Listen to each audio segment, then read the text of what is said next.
Ladies and gentlemen, boys and girls of all ages, welcome back. Today we're going to be talking about some of the biggest mistakes I'm seeing first-time buyers of all walks of life make these days, and not just clickbaity mistakes. You got to stick around and hear these out.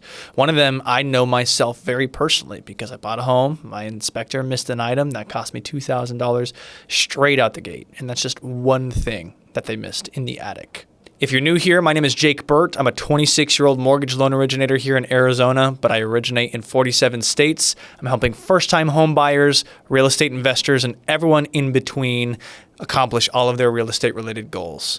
I'm also a real estate investor here in Arizona myself, owning over $1 million in real estate. Make sure you stick around for the third mistake. It is absolutely diabolical. Let's jump right into it. So what are the mistakes? There are three specifically that we're going to address today. One of them you've probably heard 900 times, but I keep seeing it, so I'm going to keep talking about it. And then the other two, well, stick around and see. Number one, putting 20% down, bro.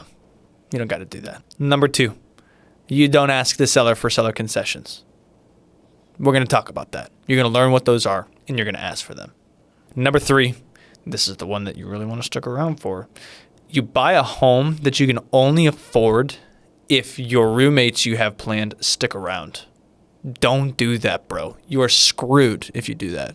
Any of these alone really suck, but the second you combine two or three of them, you go from I just bought my first house and I'm thriving to I'm financing a Costco hot dog on Klarna for 24%. It's night and day.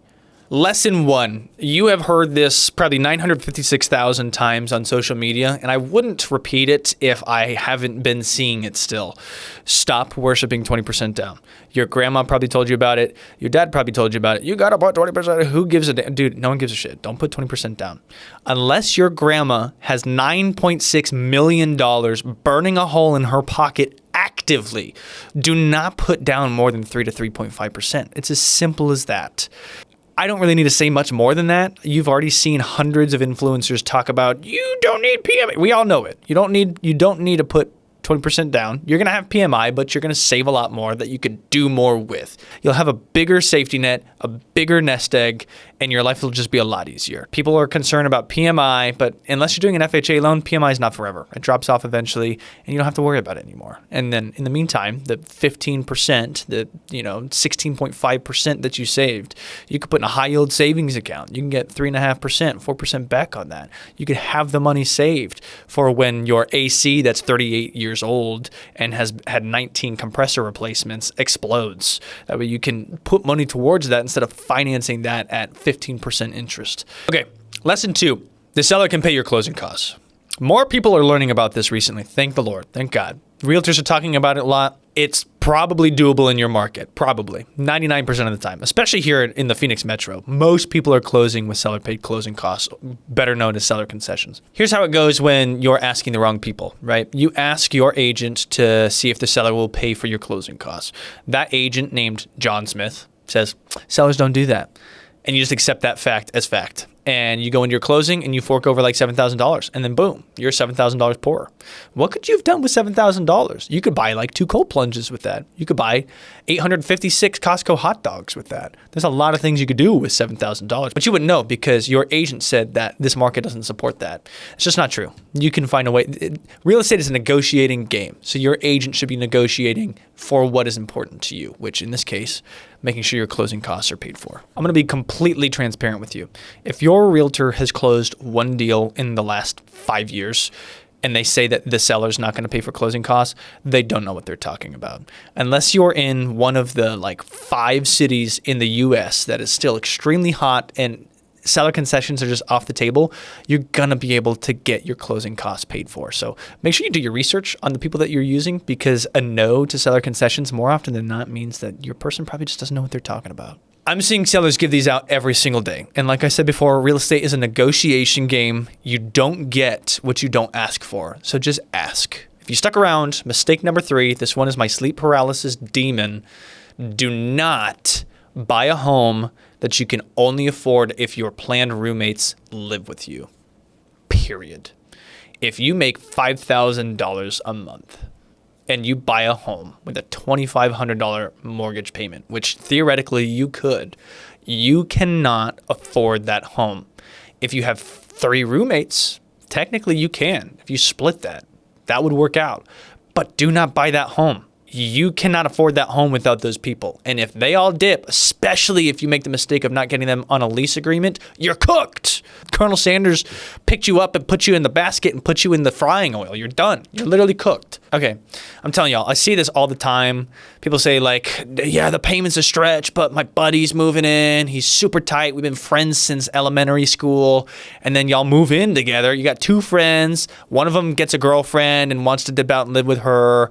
The other one just went back to rehab because he's got like some severe addiction or some crazy thing like that. And all of a sudden, boom, you got this $2,500 payment. And it's all you. You're the one on the mortgage. They didn't co-sign with you. It's all you. What do you do then, right? You're living off your savings. That's it. The cheesiest thing I can say here is that the servicer of your mortgage does not care about your group chat. It doesn't care that you guys have your cute little picture from prom in 2018 as your group chat picture. They just want to get paid. The bank wants to get paid. They want their interest. They want your mortgage. And if you can't pay it and you're the only one on it, I hate to say it, but you're effed. It's going to be tough.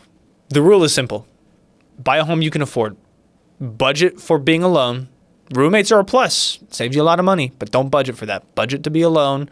Buy that home. Boom. Now it's time for the little story that I told you, the thousands of dollars I had to pay on this most recent house I bought straight away. So buying a house in Mesa, Arizona, I have my inspector go out to inspect the property. He's a great guy. I trust him with my whole heart, phenomenal guy, and I still do. He checks the property top to bottom. Everything looks clean. I review the report. It all looks good.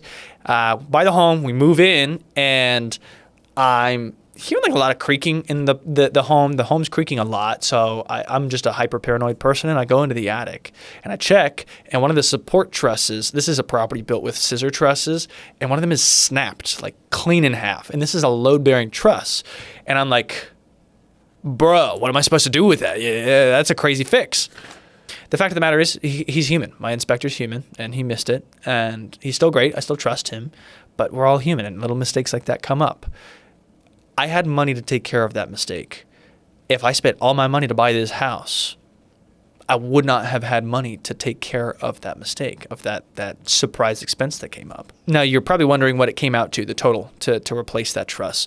When I had the guy come out, they had to take out their fancy, giant home press, like the car press or the car jack that you have, but for your attic, for the weight of the roof.